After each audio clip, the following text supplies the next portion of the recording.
Public about an officer-involved shooting incident. One of our officers was conducting a traffic operation in the area of Trout River Boulevard, and during that operation, he ended up having to use deadly force on a subject, and I'm going to let Chief Parker give you the information regarding this incident. Chief. Thank you, Sheriff. So good morning. Like the Sheriff said, they were conducting a traffic deployment. The officer attempted to conduct a traffic stop near the intersection of Trout River Boulevard and Ribault Scenic Highway. And the suspect pulled into a driveway at the termination of the traffic stop. As the officer was getting out of the vehicle, the suspect opened his driver door. Officer gave him commands to stay in the vehicle. And at that point, the suspect leaned out and began firing rounds at the officer. The officer returned fire. They exchanged gunfire for a few seconds there at that time. The officer sustained an injury to his left foot. His vehicle was struck. He did return fire and strike the suspect multiple times. The suspect he fell inside the vehicle. When other officers arrived, they were able to go up and make contact, secure him. It should be noted, he was wearing a bulletproof vest. He had it was like a rifle. Looks like it shoots pistol rounds, but they're still processing the scene. He also had a second pistol inside the vehicle with him. So we're not sure which he was firing at the time because it happened so quick. But he had two, like I said, two firearms. He did fire, hit our officer's vehicle, hit the officer in the foot. He is okay. He's at the hospital going through what he's got to go through over there. Multiple rounds fired by both individuals. From what I understand, after they rendered aid with the suspect and got everything under control, rescue responded and continued it. They transported him to a local hospital. He has died from his injuries. I don't have his information yet. From what I understand, we just got him identified, so we'll get that out to you guys through the PIO. I'll give you the officer's information. His name is A.C. Gaulding, G-A-U-L-D-I-N-G. ID number is 68828. Been with us for 15 years. It's his first officer-involved shooting. This is the fourth for the year for us. And the State Attorney's Office is on scene conducting their independent investigation. So with that, that's what we know. You guys, if you have any questions or anything? Did you say anything about why they pulled him over? You say it was a routine traffic thing. Was it a normal traffic stop, or did it have anything to do with him noticing some things out of the ordinary? No idea what the reason for the stop was. He's at the hospital now, but they were doing a traffic stop, part of the deployment probably.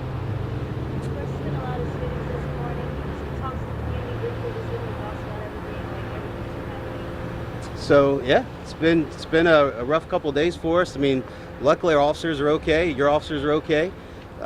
Every one of these is an individual incident. They all have different criteria driving them.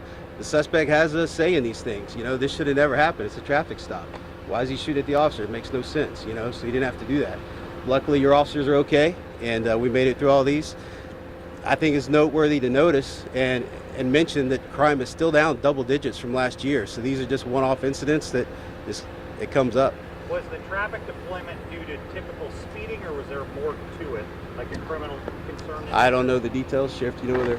Scott, I don't know why they were doing traffic deployment, but traffic deployment is part of what we do. He's a dedicated traffic officer, so he's probably dealing with something that they had a complaint about, or just known speeding spot, known locations.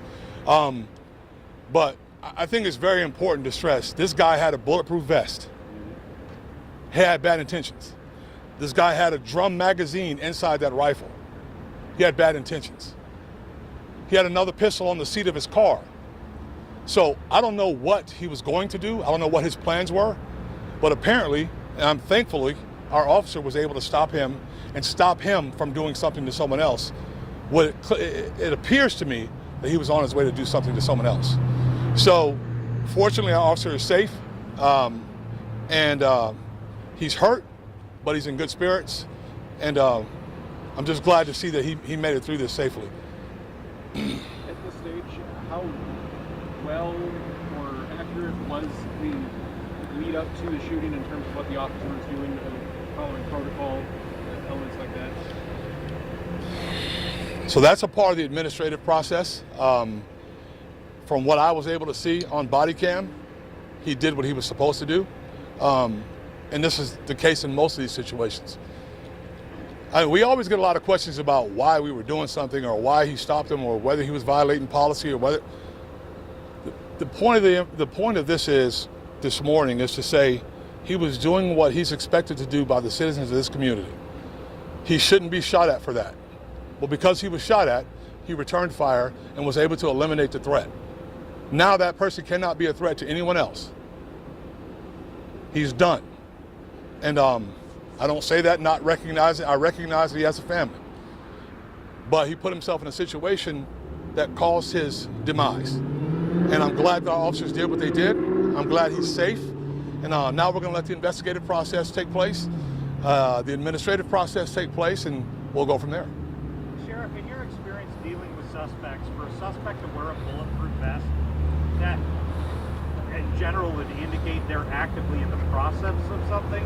I mean, you ever see suspects in vests? Is that highly unusual? It's pretty unusual, Scott. We've seen that a couple times, and both times were incidents where the suspect fired at police and had intentions to do harm to one of our police officers. Now, in my mind, I say this: if he's willing to fire at a police officer, he's willing to fire at anyone. So I'm not happy that an officer was hurt, but I am happy that an officer was able to interdict or stop something more egregious from happening in our community.